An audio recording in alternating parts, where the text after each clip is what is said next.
least at the but maybe we should get started. Sure. Is ready. So welcome everybody. My name is Elijah Siegler. I'm a proud member of KKB Synagogue. So hi to all KKB adult education peeps. Thanks for being here. I'm also a professor of religious studies at the College of Charleston, and I know there's some College of Charleston students here. Thanks for coming, guys. Hope you guys can stay to the end and ask some provocative questions. So Are they graded by provocativeness, Elijah? Do they get more points the more provocative their question is? Yes, and I get to judge who's the most provocative. KKBE is hosting us here. Hosting the Zoom talk, so thank you for that. And they were going to be hosting the in-person talk when this had been scheduled for an in-person lecture in their beautiful sanctuary and hosting a reception in the social hall after. But if you haven't, for those of you who live in Charleston and haven't yet been to KKBE, it's definitely worth visiting. But our special guest, Dr. Rosen, had some kind of difficult situations, and so was unable to fly down to Charleston from his home in Maine, but we're so grateful that he's able to join us for Zoom for this talk. And it's going to be a great talk. It'll probably be about, what do you think, Aaron, like 40, 45 minutes? Yeah, we'll do sort of 45 minutes to an hour, and I'll judging by your faces, I'll sort of scan the room, as it were, and see what attention we have. But I don't like to go over an hour on Zoom, and I like to be talking at you, and I like to have the opportunity to take questions, and I'll stay till the bitter end to answer any questions. Yes, yeah. So please stay. We can go all night with all these questions after this provocative talk. As you know, this talk is being recorded. In a couple of days, it'll be available here. I just threw it into the chat, vimeo.com/KKBE, if you want to rewatch it or send it to people who couldn't make it. This is all. Not only is KKBE kind of supporting this talk, but two other organizations were instrumental in kind of arranging Dr. Rosen's now virtual visit to Charleston. And if you don't know about these organizations, these are amazing local nonprofit Charleston groups.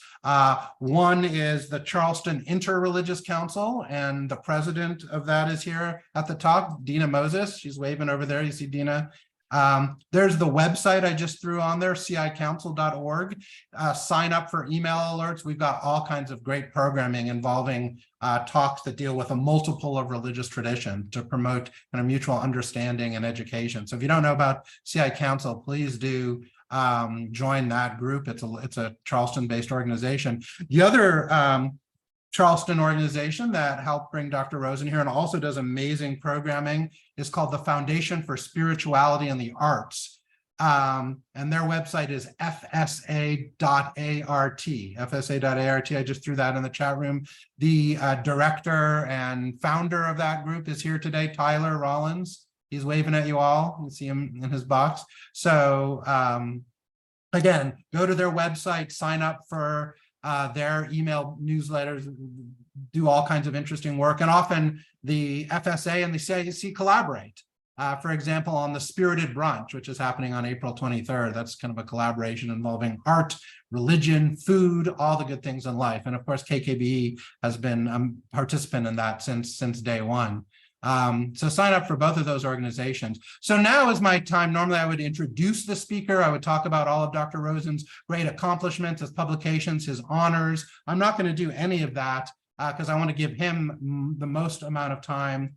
You can read all about that here in his the website of the center that he directs in Washington, D.C., or his personal art gallery that he runs from in Maine. So click on that. You can learn all about Dr. Rosen. I'll just say that after spending some time looking at his work, I'm just so struck by how he really stands at the intersection of so many important fields, the intersection of academic and popular scholarship, the intersection of the study of religion and the study of visual culture.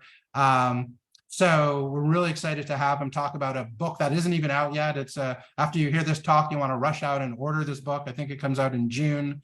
But let me shut up and just give a big, everyone please give a big Charleston welcome to Dr. Aaron Rosen. Yay.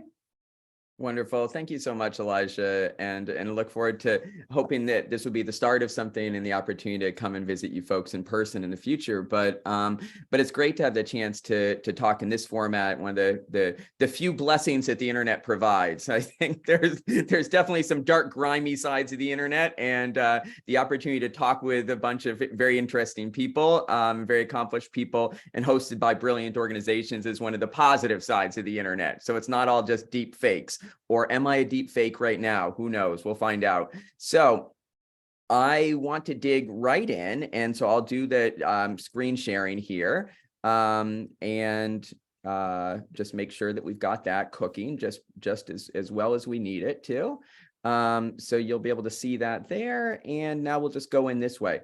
All righty, folks. So this talk is called What Would Jesus See? And so I thought I'd invite you, if you want, to put into the chats what you see in this picture to start with, a little trick out of the school teacher playbook. But one of the things that so happens with books, and some of you may know this as authors of books, and some of you may not, is that there's a lot happens with negotiations with different bodies about everyone weighing in what will be most marketable. Of course, as the author, you always think that you have the best idea for a book. I've picked notoriously bad covers in the past, so I was happy that the publisher took my best suggestion, not my worst suggestions on this one. And this is a painting by Roger Wagner, an artist that I'm friends with over in the UK. And I thought it kind of sets in motion for us a lot of interesting things that I want to talk about today. So as you'll see here, you see the video camera, you can see someone taking a video on a cell phone, and it just automatically tosses us into this collision. It's almost like it's been painted for this book. This collision between the Jesus of the first century, who sort of gives birth to that century in a way, historically, and the Jesus who I'm prognosticating about, the Jesus who I'm taking out of the Gospels as literature and bringing into the present and saying, what would that Jesus of the past think about this particular moment in the present? And of course, one of the things I like here is that we've got a kippah on this Jesus. So we have a Jewish Jesus, so that also felt reflective of the stance that I was coming to this book from. And that's one of the interesting things about writing a book about Jesus as a Jew. There's a whole cottage industry of Jews writing books on Jesus, but pretty much everyone has been asked at one point whether they're a Jew for Jesus and where they really stand on things. And so it always takes a little bit of work at the first to offer a preamble that yes, I am a practicing Jew, but with a deep interest in Jesus. The other thing you might notice here is that there's no question mark. That was a publisher's decision. They thought that a question mark would look too evangelical, which I thought was the most curious and interesting comment I've received when I was coming up with the idea for the book early on, because as a practicing Jew with some agnostic tendencies here and there, I must say I've seldom been called too evangelical and too Christian. So that was rather intriguing. So you can judge for yourselves, but I would say that this talk really invites you to insert the question mark, and hopefully we'll have a lot of time for questions and debate in what follows. Now, here's a question that's dedicated to my Nana Rosen. What's a good Jewish boy doing being so interested in Jesus? We visited her in hospital. She's just 99, and we visited her the other day, and my aunt accidentally reminded her that I'm married to a priest, which was suboptimal, and set off a series of awkward conversations. So I am, as I said, a practicing Jew, but my wife is an Episcopal priest. And so that is that animates a lot of my discussions about interfaith dialogue. And we even live in a parsonage here on the Maine coast. And my next book will be called A Jew in the Parsonage. So there's these different elements that sort of come into play here. Now, in addition to this personal side of things, as I mentioned, a lot of Jewish scholars have written books about Jesus. And of course, there's also a layer of important Jewish scholars who have written books about other Jews writing books about Jesus. So multiple layers of sort of Russian dolls, as it were. And one of my favorite and I think most impressive in this, this litany is Susanna Heschel, of course, the daughter of Rabbi Heschel, who's quite famous to many of us for his work in social justice and work on the prophets. And Susanna Heschel talks about the need for reversing the gaze and how interesting it was for early Jewish reformers like Rabbi Abraham Geiger to look back at Jesus, and in some ways they made some problematic assumptions, folks like Geiger, but they cleared space for Jewishness, and were able to utilize Jesus as a sort of canvas for working out ideas about Jewishness in a largely Christocentric world, especially as it was in the 19th century when Jews are still coming into the opportunity to have full rights as citizens in Europe in particular. And so I see my work as falling within this wider tradition of reversing the gaze.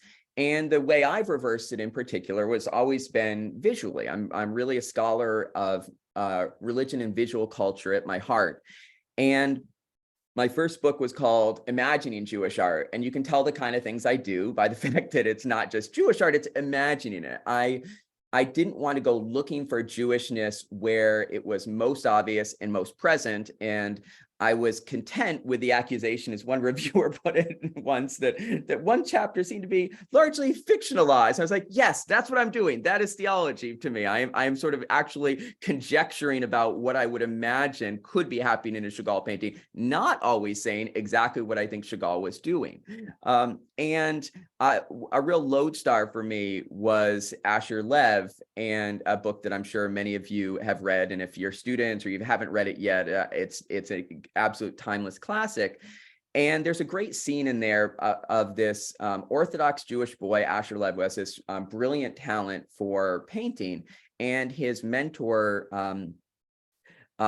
Jake Kahn, says to him, when he's uncomfortable visiting the Met, if you want it, and you can see the quote there, if you want to just paint pictures of little rabbis, go ahead, but that's not what the world of art is. You have to be invested in this world that will have nudes, for instance, that make them uncomfortable, but especially crucifixions. You have to be willing to tackle these great Christian subjects, ironically, to be a great Jewish artist.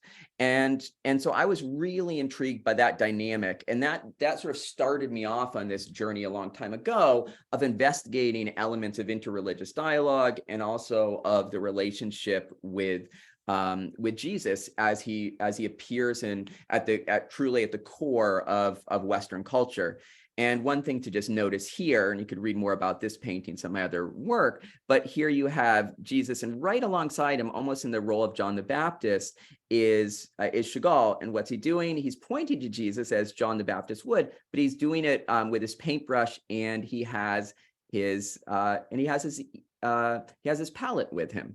And so he's really establishing a relationship with Jesus, which is not just about persecution and Jesus as a symbol of Jewish suffering, but Jesus as a way to work out how Chagall sees himself in relation to all the other great artists through history who have painted the crucifixion. So this is him finding his way of relationship to figures like Rembrandt or Grunewald. And so it's that creative freedom, both aesthetically and theologically, that really motivated me at first to be interested in thinking about this relationship with Jesus.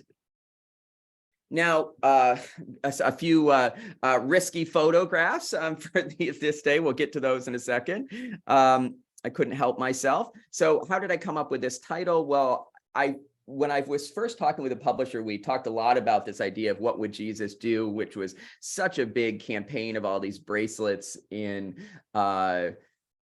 in the 90s and things like this. And I really wanted to recover what I think is this sort of the sting or the charge of that as a radical question, the way Dr. King and other great social reformers have answered that question of what would Jesus do? And I thought to do so, I needed to really pivot things from just saying, what would Jesus do? Which really oftentimes becomes a kind of another way of saying, what would I do? To a question of, what would Jesus see? And of course, when you do that, then people might say, well, Jesus wasn't a looker. Well, who knows how Jesus looked? There's a great book by my friend Joan Taylor of What Did Jesus Look Like? So you could always read that. The answer is, we don't know a ton, but pretty average. So he wasn't a looker in that sense, but people might say, was he too much of a, he's obsessed with doing, of course. He's teaching us what we should or can do in the world. So isn't seeing just a kind of a marginal part of that? And one of the great causes of my so-called career is to really convince people that looking is serious work and it's serious ethical work. And that when we think we're just talking about optics, we're almost always talking about ethics. And when we think we're talking about ethics, a good deal of the time we're talking about optics. So as I've written in op-eds and other places, I sort of like to use this indictment of Jesus to the Pharisees, indicting them as blind guides and saying, you strain out a gnat but swallow a camel, which is such a brilliant image, and apply that to contemporary circumstances to show that we actually really do know when we see things that are inauthentic or really quite monstrous in terms of optics. And that's we know implicitly that this is not what Jesus would want to see, to add a letter to the acronym. And so here is this, to me, rather horrifying image of Donald Trump thinking he's a basketball star, lobbing paper towels into the crowd, and inviting them to the lucky winner to catch this. And in the background, of course, in this beautiful shot, we see God bless, and we also see the cross. And so we have this really strong, to my mind, divergence between foreground and background, although perhaps for others, a confluence between this messianic figure of Trump and the cross. And Kanye West, I would say, probably not a hero for too many of us Jews at the moment. And here he is with his self-glorifying mythology of Jesus and his the way he blends his name Kanye or Ye with Ye and Jesus. And but a little bit harder to see here is he's actually also wearing a "What would Jesus do" bracelet. Of course he is. And of course, Jesus would be just like Kanye, wouldn't he? No, definitely not. But what I wanted to do in the book was offer some kind of examples like this, but then pivot us to think about things where they get a little more complex. And the real thesis of the book is that Jesus is a visual thinker. It's a bit modish of me to say, but a visual thinker. And so what does that mean? Well, I think that Jesus is consummately aware of the optics of every single thing he's doing. And not only is he aware how it could be construed or misconstrued what he's doing, he manipulates vision in really beautiful, strange, and interesting ways. And we think, and there's ways in which artists have cottoned on to that. There's a beautiful painting of the Sermon on the Mount by Claude Lorraine, and that's referenced here in this reconception of that, and this gigantic work of multiple panels by David Hockney called A Bigger Message. And one thing that's really interesting here is that the shepherds are looking at Jesus teaching. And so there's a sense that even though they probably can't hear from down here, they are filled and inspirited by something that he's by the way he's teaching, and that he makes of himself and lifts himself up as this example and shows his intimacy with the disciples in this way for everyone to see. So even at a time where he's lacking a megaphone here, he is still sort of teaching others who witness his teaching. So this idea of performance is really integral to how Jesus relates to people. And one of the things that Jesus absolutely insists on is acts of visible goodness, as I would put it, in a pretty basic formulation. But he says, you are the light of the world. A city built on a hill cannot be hid. Your light shines before others. So he really wants us to let goodness radiate in a really palpable, discernible way, not just to have these, quiet, hidden acts of goodness, but to illuminate the world. And of course, when I started talking in that way of illuminating the world with goodness, I think about things like this little light of mine. And I was reminded that when my wife was Carolyn was in her early career, there was a priest who really insisted that they should sing "This Little Light of Mine" at the end of every children's service. And Arthur was just one or two. We raised our son Jewish.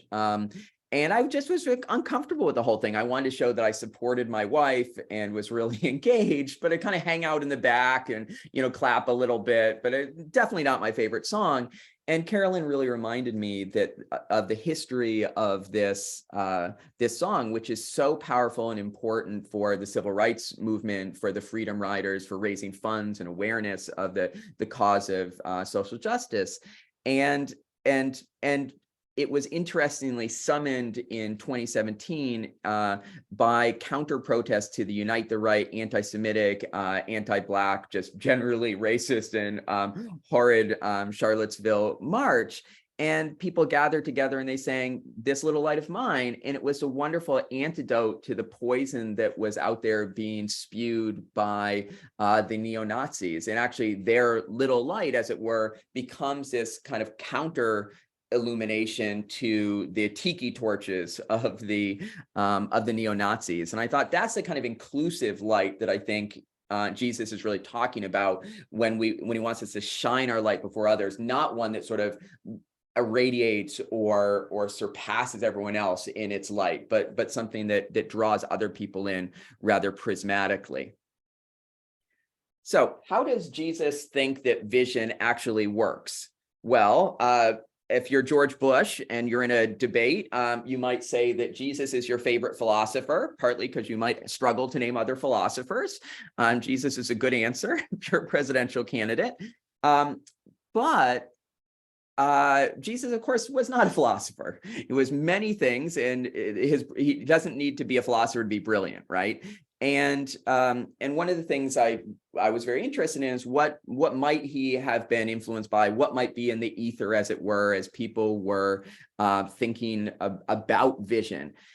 And one of the things we notice is that for Jesus, when he says the eye is the lamp of the body, that first of all, there's this totally integral relationship of vision to everything else, especially to your moral and physical and spiritual health.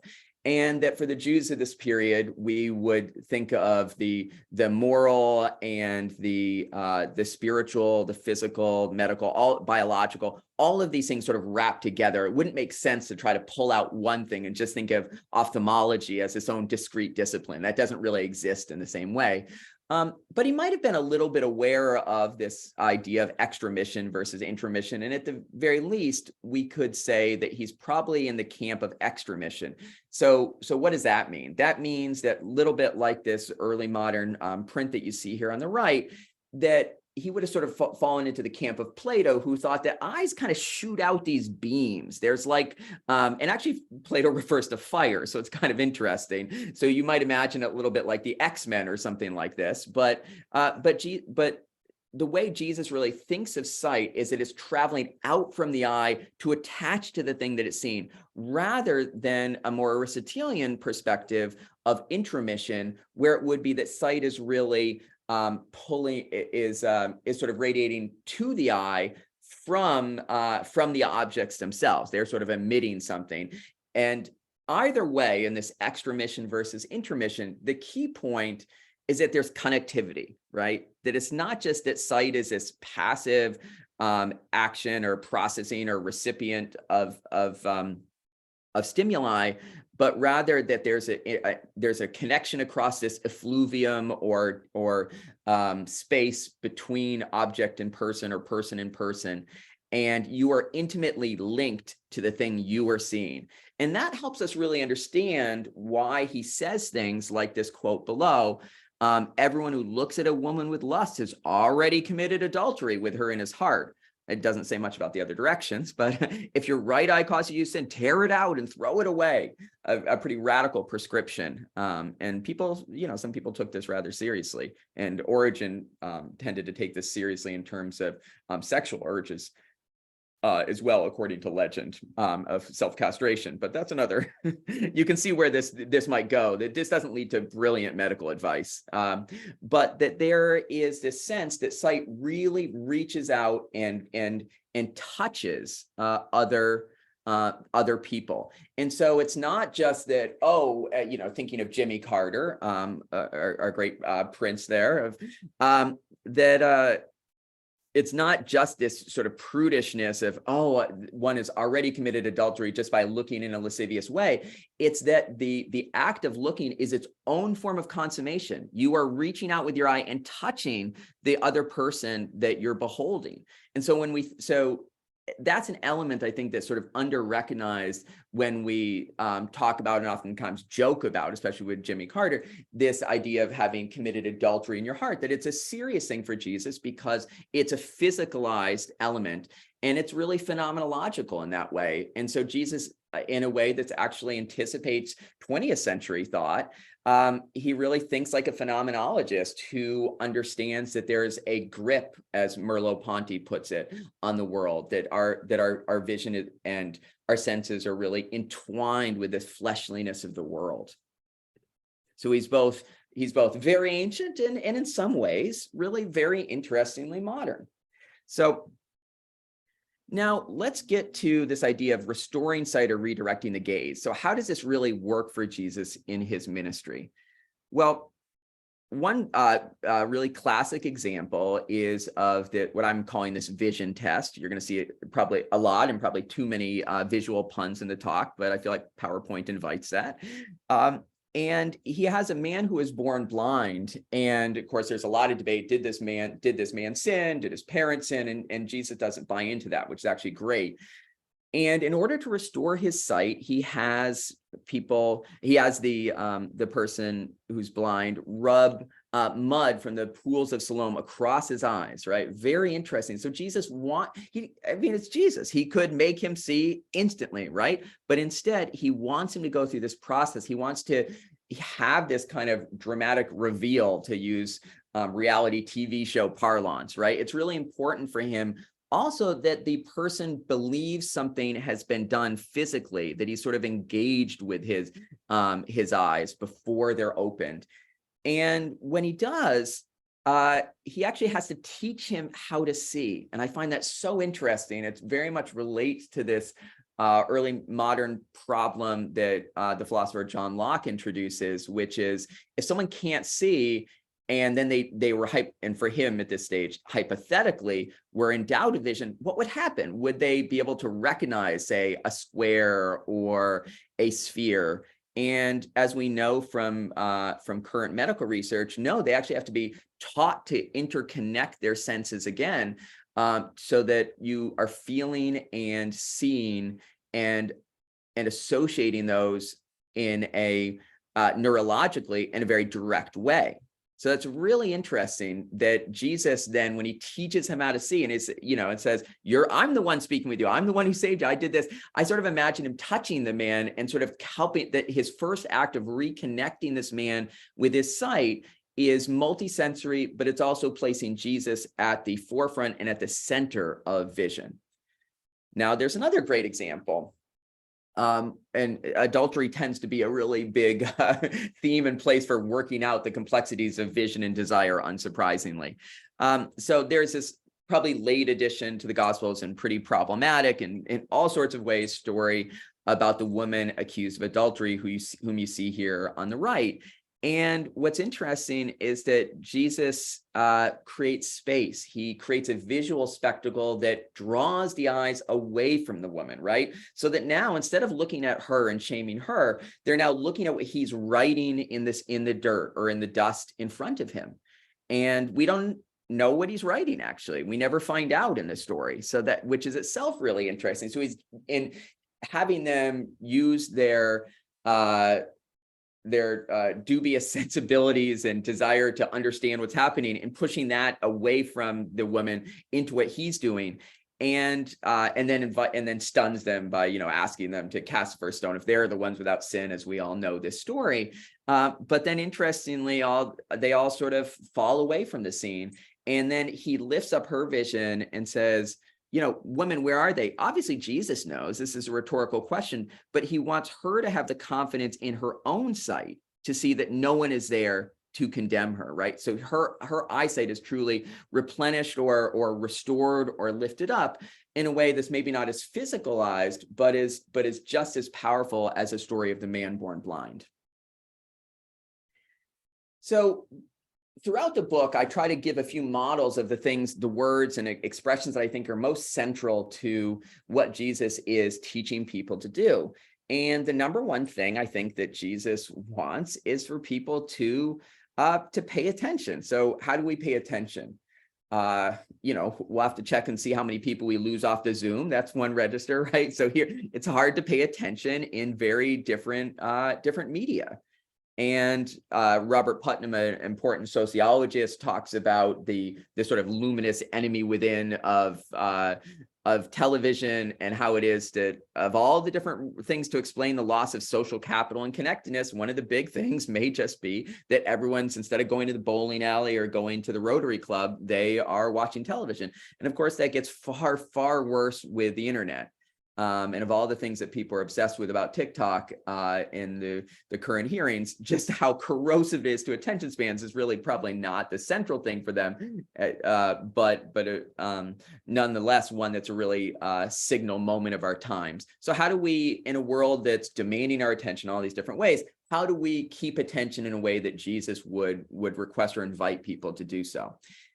One, I think, is that he wants us to keep vigil. He wants us to look with care. So carefully, but looking also with care. And we see that in the example of Jesus in the Garden of Gethsemane. He's just about to be rounded up and taken by the Roman authorities and escorted off to the series of events that will culminate with his death. And he knows that all this is coming and it's about to hit the fan, as it were. And all he wants for his compatriots, his disciples, the people he's chosen that should understand him the best, is to just stay with him and keep watch. So looking for threats, but also just being alert, being awake as a sign of solidarity. And 3 times they fail to do this most basic fundamental thing for him. And there's an element of comedy if you imagine this on stage, but it's really an element of pathos as well. Now, in addition to looking outward and looking with care, the other thing that Jesus invites us to do when he talks about paying attention, or I think implicitly summons these ideas, is to invite us to look inwards. And that comes out so often in multiple religious traditions. Thomas Merton talked about this idea of keeping awake and attentive and as the core of meditation, but really as the core of the spiritual life more generally. And Merton, for those who don't know, is a Trappist monk of the mid-20th century who was very influential and was friends with Thich Nhat Hanh and the Dalai Lama and great figures across other religious traditions. And one of the great representations of staying awake, I think, is Bodhidharma. And here you have a monk a Buddhist monk who is so upset that he's falling asleep as he's staring at the wall in his cave, which he according to legend, does for 9 years, that he cuts off his eyelids, so he will never be able to go to sleep. And according to legend, so here he is without his eyelids. It really puts Van Gogh to shame. His eyelids fall to the cave floor and they sprout tea leaves, and it's these caffeinated tea leaves that will eventually, according to tradition, keep the rest of monks awake so that they are alert in their meditation. And then as a personal example, I think it's interesting to think about how the arts might focus our attention. And I talk about drawing attention. And there's this lovely quote from the philosopher Simone Weil, who can be both really insightful and really wrong on things. Attention taken to its highest degree is the same thing as prayer. It presupposes faith and love. And I thought about that a lot as in my son's early days, and I drew this picture of him, so not a brilliant drawing, of course, but I put it in just as an example of what even weak drawing can do for focusing the attention. And this was, I think it was maybe it was around Christmas of his first year, about 6 months. And I felt that the act of drawing gave me a much more sort of incarnate and embodied sense of him, even, before he talked and before he, did much of anything, the kind of knowledge that my wife seemed to have intuitively from, of course, having carried him, that I might gain a little something of that via the act of drawing. Now, what are the other things that Jesus might recommend for paying attention? One is to keep our distance. So on the one hand, Jesus wants to bring us really close to him and close to one another, but Jesus even himself has his strong limits. Jesus constantly needs to replenish himself. One of the things that I picked up in Norman Mailer's Gospel According to the Son, but it's really right there in the Gospels, is that Jesus gets really tired and he is unable to perform his miracles and do things unless he really recharges his batteries, or what millennials and Gen Z might call self-care these days. And so he needs to find space. And one of the things that keeps happening in the Gospels is we learn that he goes somewhere dark and he goes somewhere elevated and he goes by himself. And there seems to be something really prescient about that. And this is someone who lived in a very dark world. Nighttime was not very bright in ancient Judea as he's traveling around in the wilderness between towns. And yet even so, Jesus has to remove himself as much as he can from anyone else. And when we think about this, we might think of more recent figures, and this is why I've put in Walden Pond and Henry David Thoreau's little cottage or cabin here in the woods.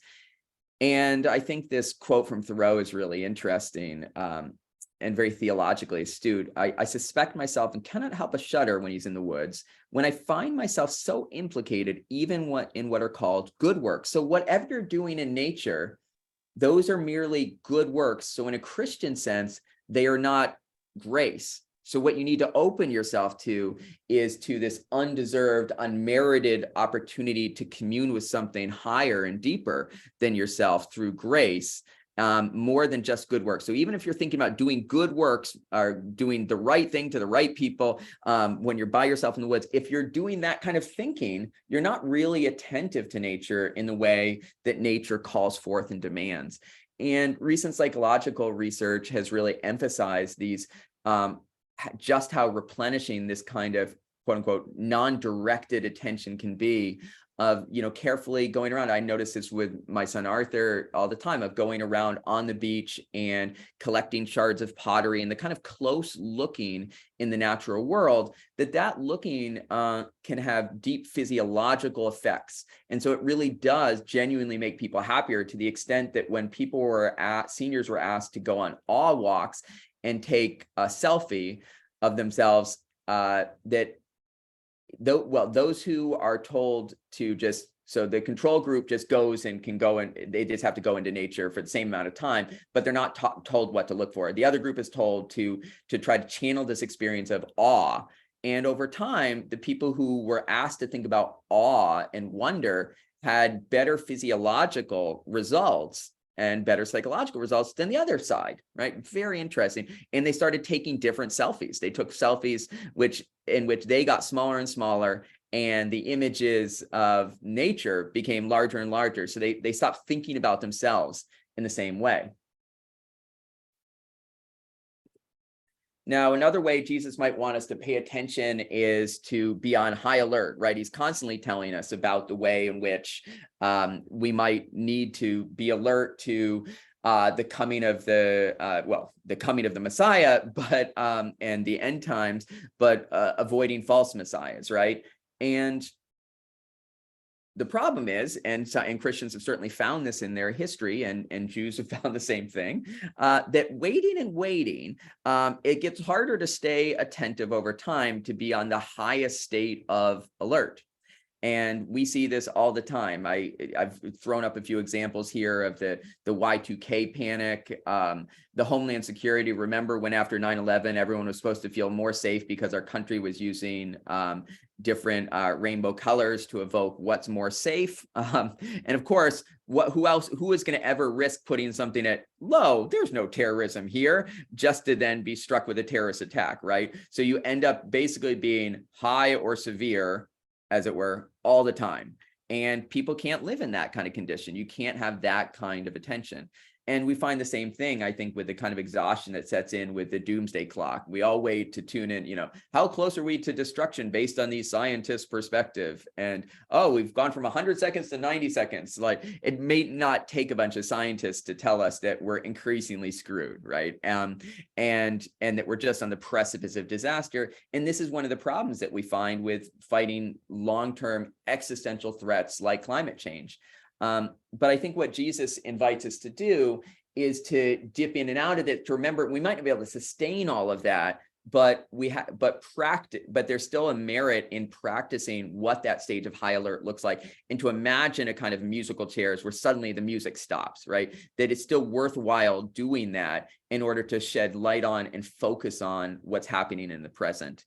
And he gives us this really evocative quote here of the weather. And of course, he's not thinking about climate change here, but it's hard not to read it today in relationship to climate change, that Jesus is saying, if you're a smart farmer, and everyone had to know something about agriculture back then, if these things are happening, you see the scorching wind or all these different things and the heat, et cetera, on the horizon, like, you'd be a fool not to pay attention to these things. And so Jesus wants us to pay attention. And the question is, how do we best do that? Now, another thing that Jesus wants us to do, I think, as I read him, is to discern the truth.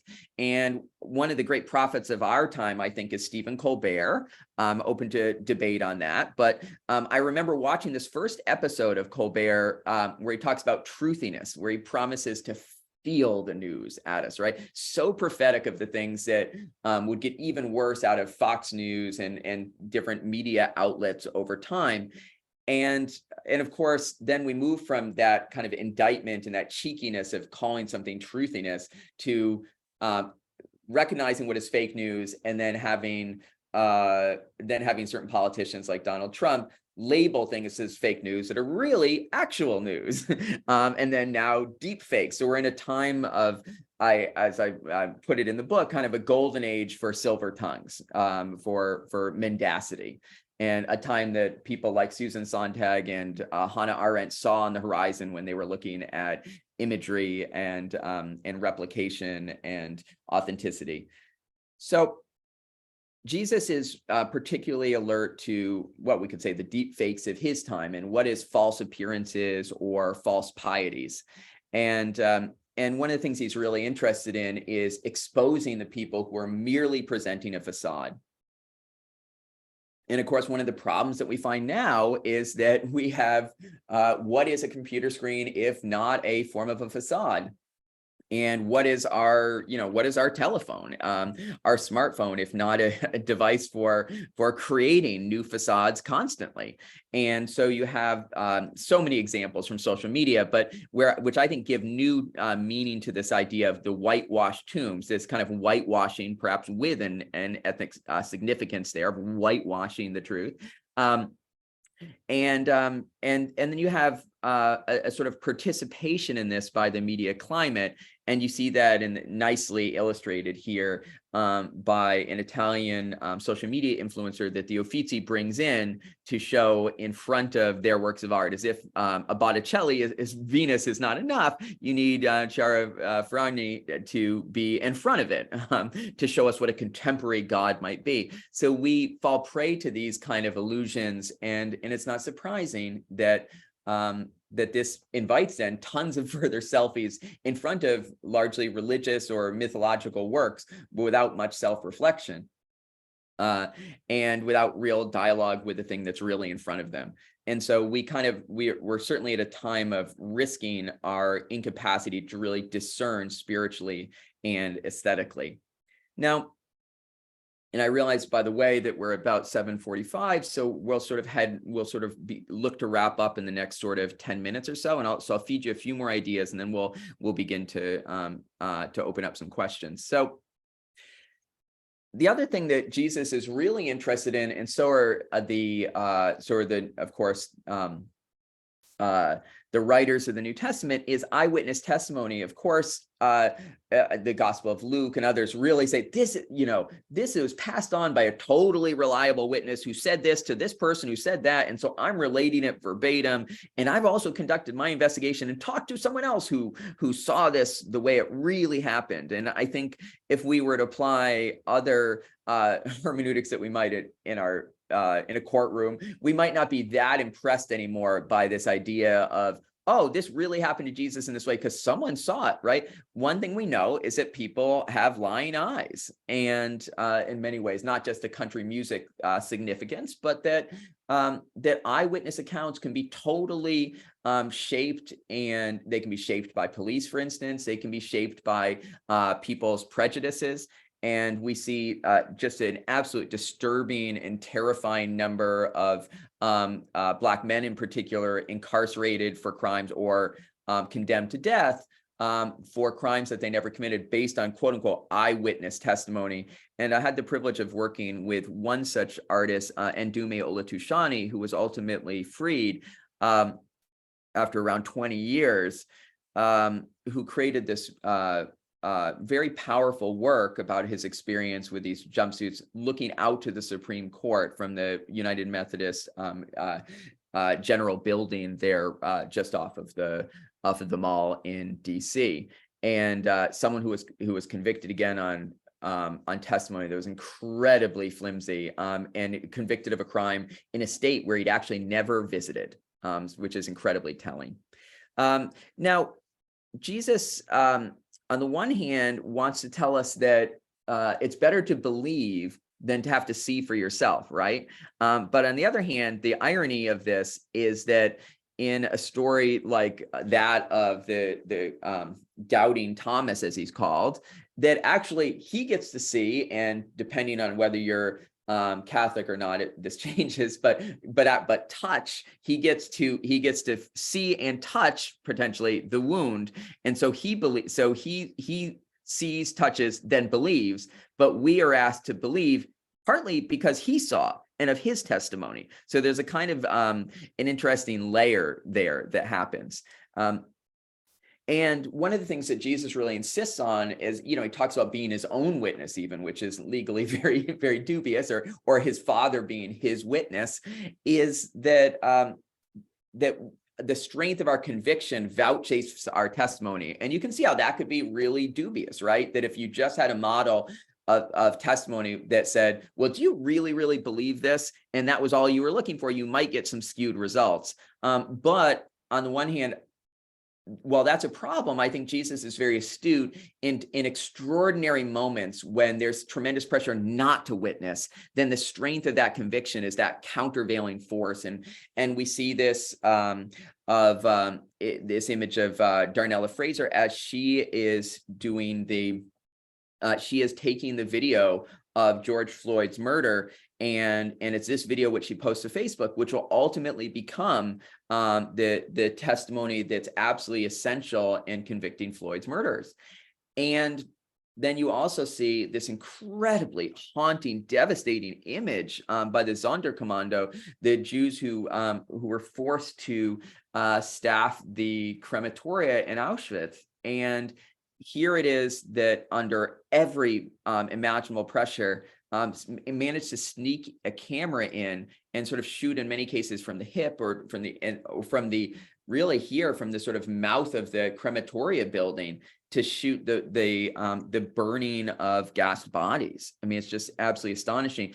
Interestingly, when this image was first used by resistance forces, it was then cropped so you could just see the bodies as the subject. But actually as the philosopher George D.D. Uberman points out, what's really perhaps most interesting is the fact that we see the person seen, we see the act of witness, and we know from this the extraordinary danger and how veiled and cloaked they have to be to even take this photo. Now, above all, Jesus wants us to recognize others, and that seems really simple, right? But the problem is that he wants us to pay attention to difference, but he doesn't, I think, necessarily want us to reify that. So what does that mean? I think that means in cases like seeing ethnic difference, racial difference, for instance, that he gives us tools to think through the fact that people's embodied experiences of racism are completely real.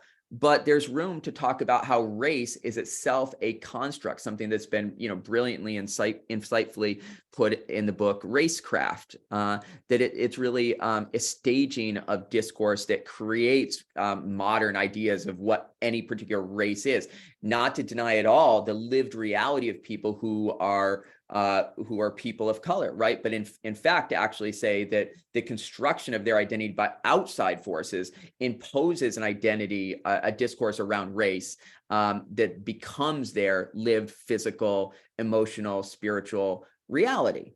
And Jesus is interested, I think, in giving us tools to recognize people in their difference, but at the same time insisting on something that is so deep, it goes beneath all sort of attributes, right? And this is why I talk about Jesus's preferred pronoun, as it were, of being you, that Jesus sees people and recognizes, but without preconception. So recognizing seems like you recognize something because you've seen it before, you've seen the person before, right?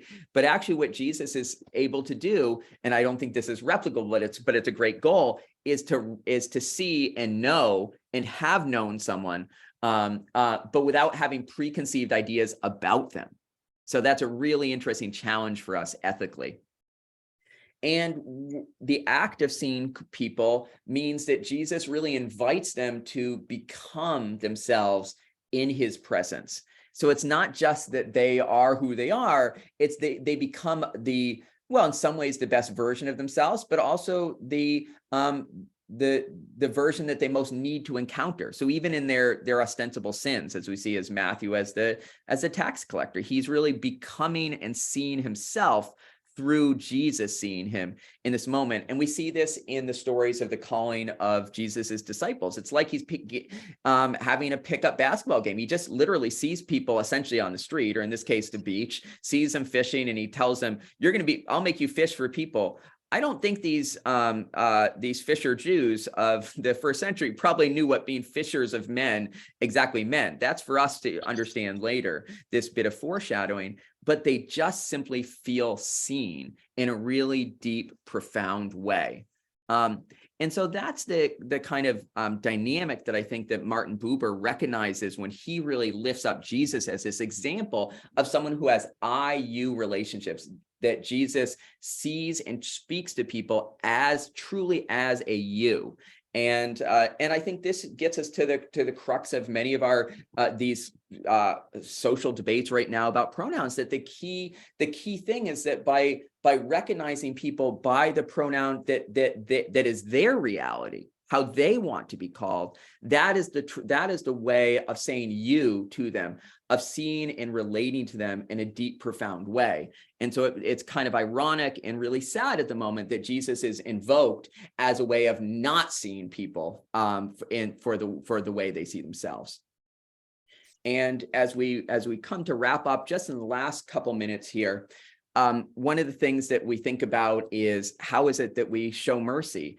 And as the great African-American theologian Howard Thurman said in Jesus and the Disinherited, a hugely influential book for civil rights leaders, that there's a danger of being simply good Samaritans who haven't really changed the way we see. That there can be a way of, as he puts it, that vitiates the missionary impulse, that there's a self-righteousness and a superiority, even as you're doing the right thing, even as you're helping people.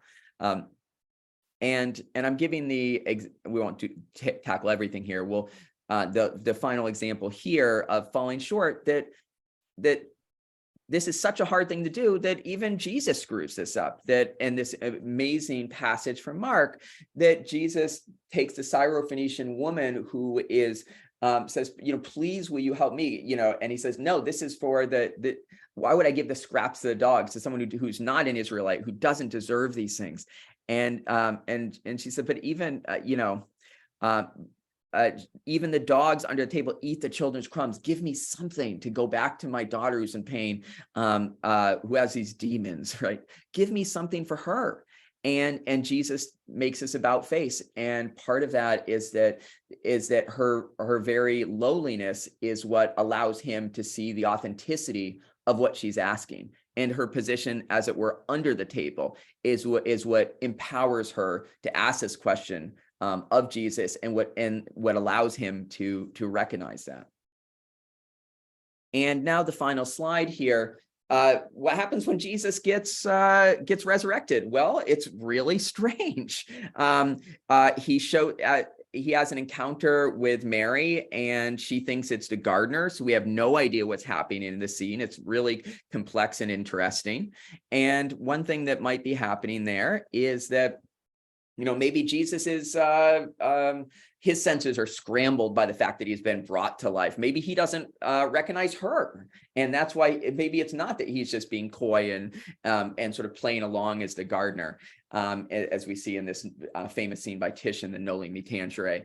But the interesting thing is that Jesus is being seen by Mary, ultimately recognized as teacher. She calls out to him as Rabboni. He is being seen for who he is, again, in this deep core way that is beyond just the sort of accidents or incidents of merely how he looks, right? So she recognizes him as himself in a way that is not so contingent on, as it were, mere appearances. And then he goes and has supper with his friends at Emmaus, and they're really doubtful that this is really Jesus. And it's really when he kind of says to them, can anyone get a bite to eat? Where can a guy get a bite to eat around here? It's when he eats with them that he convinces them that, first of all, that he's not a ghost, which is really important for Jewish ideas at that time.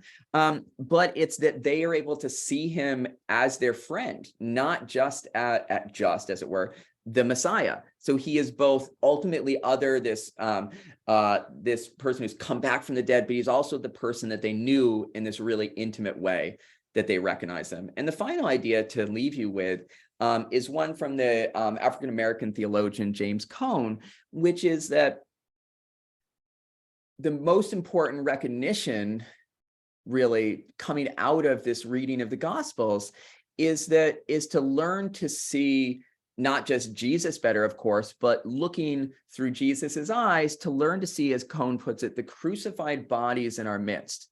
And he is particularly thinking in this quote here of the lynching tree and the scores of victims of these terrible crimes, and that really learning to look at the lynching tree in an unflinching way helps us actually to understand the crucifixion in a deeper way, that we go back and forth between the image of the crucifixion and the lynching tree and the cross, and that they both interpret one another in a deep way. And so what Jesus is ultimately calling us to do is it's this deepest act of recognition of people in pain. And for me, in writing this book, my wife asked me at the end, whether I really recognized Jesus better after this book. And the take home for me was actually that Jesus remains really strange. And that was the part that I did not want to lose in having tried to explicate this for you a little bit. And also in writing the book, What Would Jesus See? Was to remember that Jesus's vision is a strange and disorienting one, a disorienting way of looking at a disorienting world and jarring us out of our familiar pieties and preconceptions. And ultimately, the work is to us to be able to fill in the picture. So thank you very much. And I really look forward to taking questions as soon as I learn how to stop my screen share.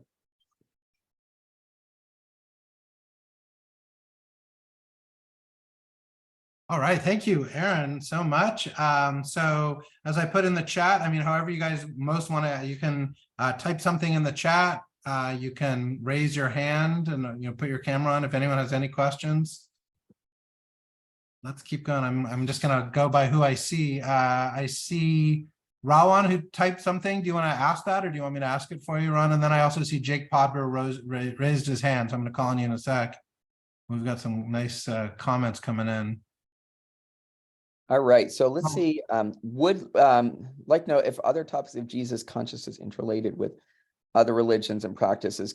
Oh yeah, absolutely. I think, and one of the things that I'm really interested in the book is to frame dilemmas that I think Jesus has, and then find a way to relate those to other traditions. And that's really core to my way of practicing theology. And so I think about, for instance, I'd have a little section in one chapter called Invisible Ink, which is how do you know when you're seeing something that's really there versus that's sort of an esoteric truth versus something that's just a conspiracy theory, right? So kind of compare, how do you know that you're not just being Q, right? And from QAnon and all that junk, right? And so I kind of introduced the idea of Maimonides in Jewish tradition from the Middle Ages, that things might be inscrutable and there might be many, many layers of interpretation, but the words still matter. The words are there. Jesus, we might say, and I would say Maimonides says something similar, wants us to read between the lines, but for QAnon, there's no lines anymore. So you're not doing any reading, right? And so I oftentimes find myself framing the way Jesus thinks with other religious thinkers, for sure. Do you want to, let's see, I'll read one of the next questions there. Why would Jesus only urge us to look at what is frightful? That is beautiful in the world. Absolutely. Great question. So I was pressed for time, and I'm such a cynical, horrible person that I focused on the despair rather than the hope. And in the book, I actually forced myself to do a little bit more with hope. And I look at Jürgen Moltmann's foundational work on the theology of hope. And that for him, Jesus presents a vision of hope which is tangible. It's not a utopia, as he puts it. It's not a non-place.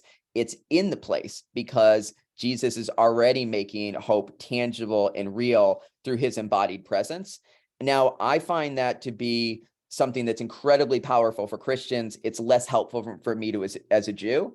And so I think that's why I focus on the stuff that I find relatable outside of an axiomatic faith position. But absolutely, to tell the story of Jesus without hope would be would probably be a disservice. Thank you for that. Was there a particular moment that inspired the book? Well, definitely needed to pay rent. There was, I've been thinking about what I wanted to do next. And I had written this book, Art and Religion in the 21st Century, and I felt like I was kind of getting a bit of more, known, or whatever, if that's worth, for writing about contemporary art. And I wanted to test myself and say, yeah, but can I write books without just a bunch of art in it, where I'm kind of parasitically using the images of others to establish the plot lines for me? Can I come up with those plot lines myself? And can I position myself as more of this cultural critic?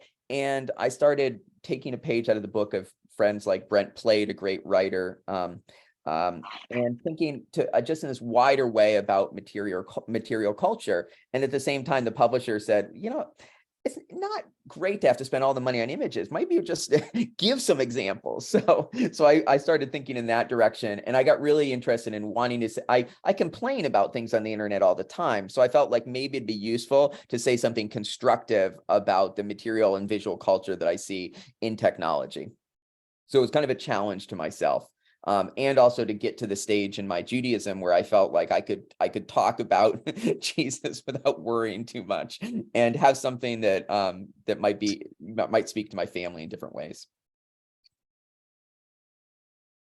That's the book is Racecraft Asherah is the book to look at, and I'm happy to provide and I'm happy for anyone to email me if there's anything I mentioned that you want to know more about.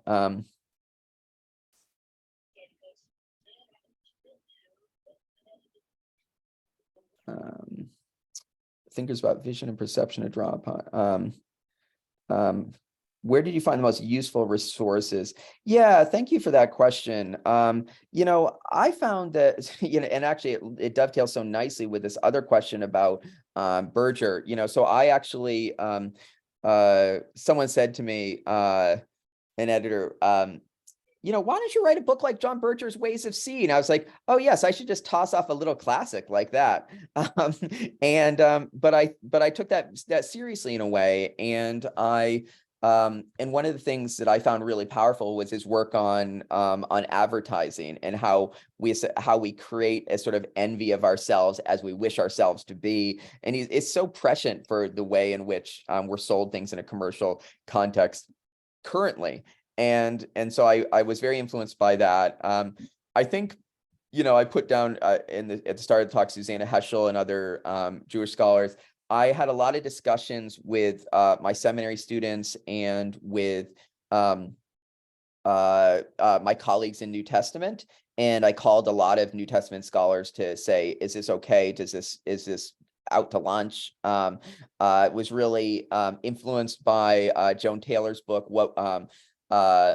What did Jesus look like? And so it was infused by interest in the historical Jesus. But ultimately, I decided that if I was to go down the road of the historical Jesus, I would, first of all, that would be the end of my life. I would just spend 10 years reading books specifically about that. And so what I wanted to do was take scriptural passages and sort of exfoliate them, bring them into, rub them up against other things and put them in contemporary context. And so oftentimes the kind of thinking I did was related to contemporary thinkers, like I mentioned, James Cone, and people that are interesting theologians, and using that to frame what I was doing, rather than just New Testament scholars or scholars of Jesus, right? Bart Ehrman and other great scholars of the first century and of Jesus, but I wanted to make sure I didn't do that, because I knew I'd never really be qualified to do that.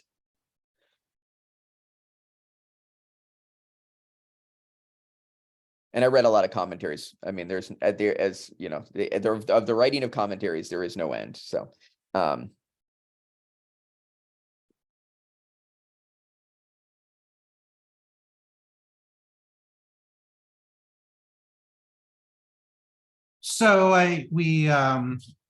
about 8:10 right now, so I think maybe we can kind of formally end, but we're not gonna, I don't think, Aaron, if you want to stick around, sure, I'm happy to stick around. Sure. Have more, but let's kind of make this the kind of like, thank everyone for being here. Take a look at Aaron's books, and join all these great organizations that help bring Aaron to Charleston, at least virtually, and look out for him maybe sometime coming here in person.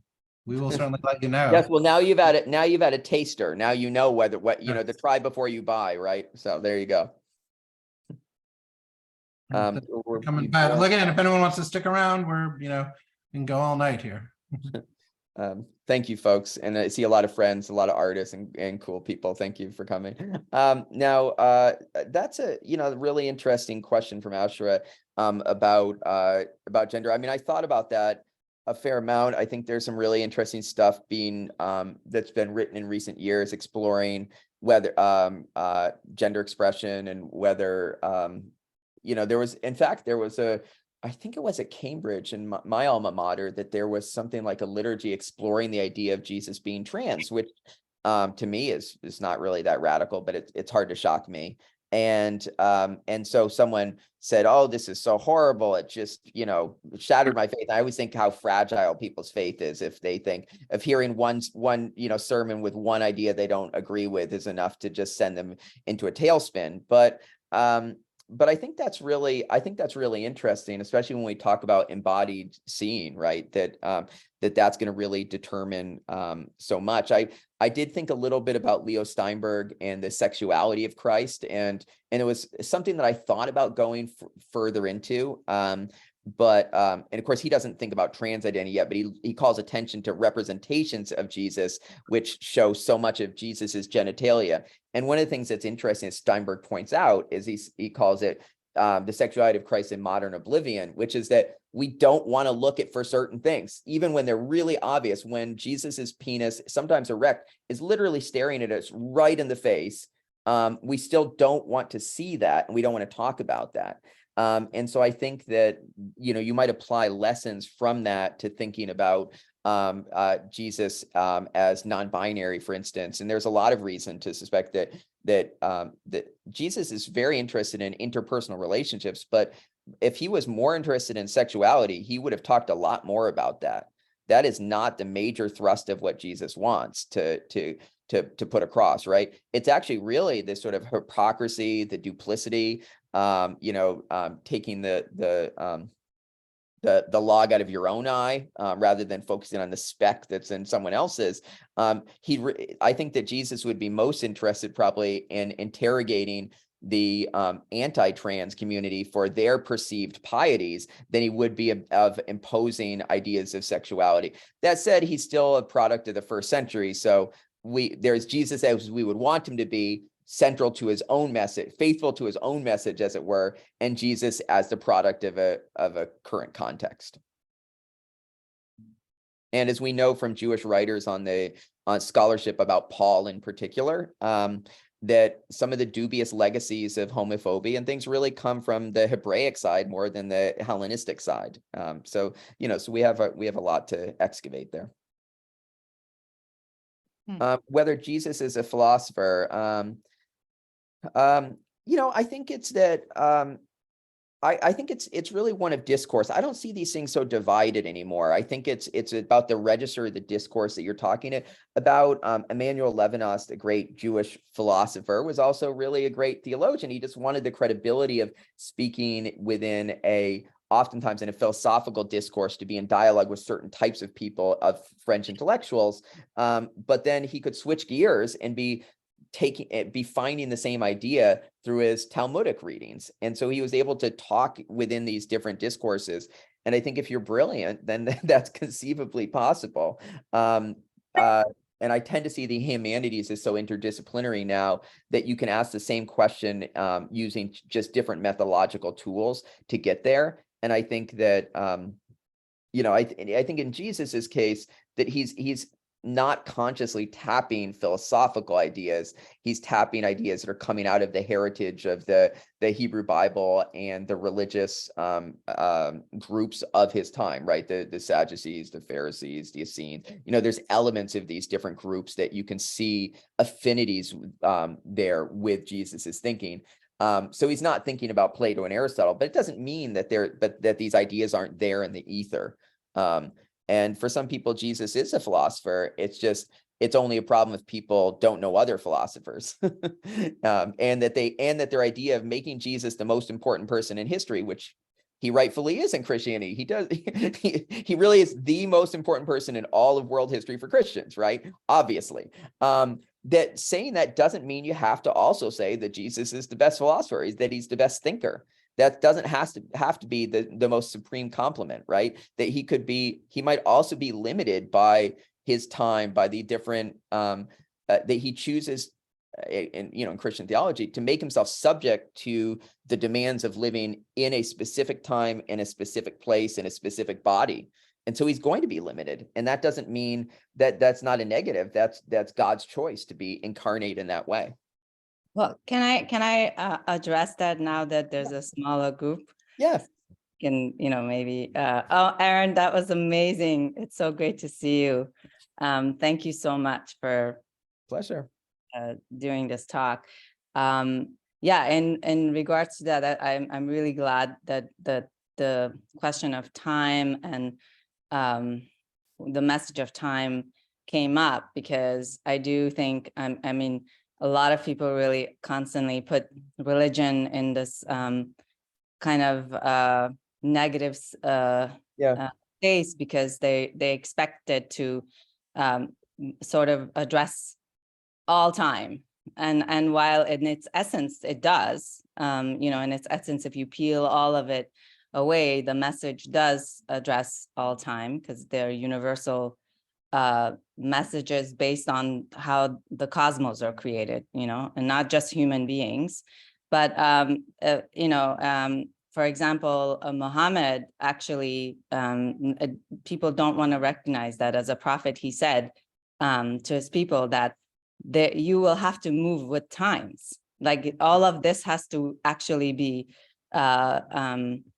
worked through time and based on what comes next, the advances of human society and everything else. And of course, that's ignored. I did just want to take a minute to ask you about, just because I know your work and I admire it so much, because you've written about art and religion and relationship of artists, contemporary artists of our time, and their connection to various religious heritages and their traditions, and their relevance, their practical relevance from the perspective of spirituality at the intersection of art and religion. And I was so happy to, of course, see that there's obviously a lot more work of art that we're going to see, in this book. But could you just maybe elaborate a little bit about what to expect when it comes to artists and sort of more access to practices of artists through this as well, and its relationship to your other passion, which is art? Yeah. Thanks, Lisa. I mean, I couldn't help myself. And actually at one point, one of my friends was like, people might want to hear you write about art, since that's what you're actually good at. I was like, one of my friends who was reading the book, and I was like, yeah, maybe I should do more, so as it goes, in the end, the final chapter, I do more with visual artists, and I get particularly interested in that chapter in contemporary African-American artists, and some people that I've had that I've interviewed for Image Journal, which everyone should get, a kind of fun literary magazine. And I was looking at the work of Jared Thorne and his photograms, this series of reversing of taking the coroner's reports of murdered African-American men murdered by police, and then doing them as light boxes, and really interesting ways then in which it showcases the sort of prejudices encoded into even the way the body is depicted. It's a really white physiognomy of the cadaver in the diagram, these kind of things. And so just simple but beautiful, traumatic work. And I was thinking about Antonio McAfee, an artist that I work with a lot at my gallery, the Parsonage, and that I've shown in DC at the Luce Center. And I think I was really interested in his exploration of Stations of the Cross, of thinking about his brother who was killed in Baltimore, and then using as the basis for that Barnett Newman's Stations of the Cross. And it's such a synthesis and exploration of Jewish Black trauma, and it combines so many different things. And I think that kind of complexity always just really attracts me. And I'm finding right now that I'm doing a lot more with ecology. So this book, I started to deal more with environmental studies, and that was really eye-opening for me. I started doing that in my Art and Religion, a 21st Century book, but that was written in 2015, and already I feel like I need to go back and totally do more with that. And so this book was an opportunity to figure out what I thought about some of those things, which is just a great reason to write books. You want to, it is convenient and awesome if people read them, but it's also just nice to figure out what on earth you're thinking. And so, so I was doing so I think it's really, for me, the sort of leading edges right now are ecological and in terms of social justice. And so that's what I'll see myself writing about more. But the next book I'm actually talking with the publisher about right now is one, well, I always have a bunch of books on the go, but one is called about hospitality of images, modern art and interfaith dialogue, with chapters on things like monochromes and monotheism, and like, what do you do with an Ad Reinhardt? But then this other book is going to be called A Jew in the Parsonage, and that's really about material culture. And I found myself recently very interested in that book, this Jew in the Parsonage, about sort of living in this historic parsonage owned by a major abolitionist minister, that they were the aunt and uncle of Winslow Homer. And so I started looking at Winslow Homer all over again, someone I never gave nearly enough credit to, even though he's probably the most important American artist ever. I still didn't know enough about him. And so my tastes are pretty eclectic, and I'm really changing in that way. So I find myself going deeper into American history at the same time as getting really, really contemporary.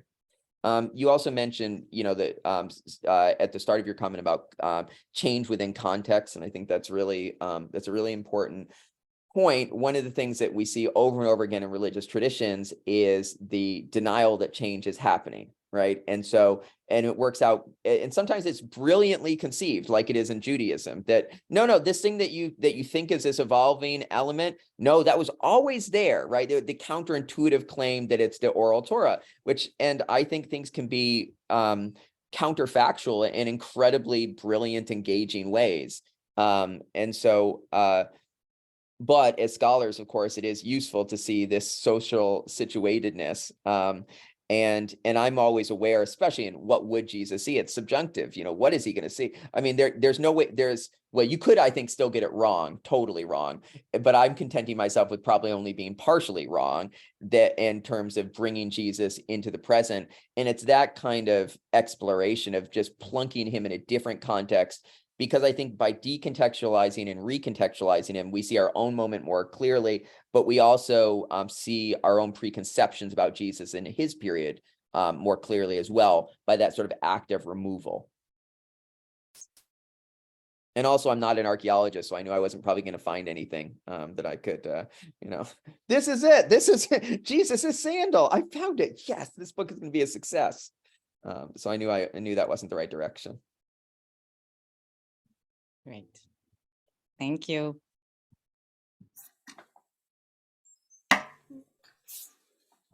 Now, if there's any students who need to ask a question to get extra credit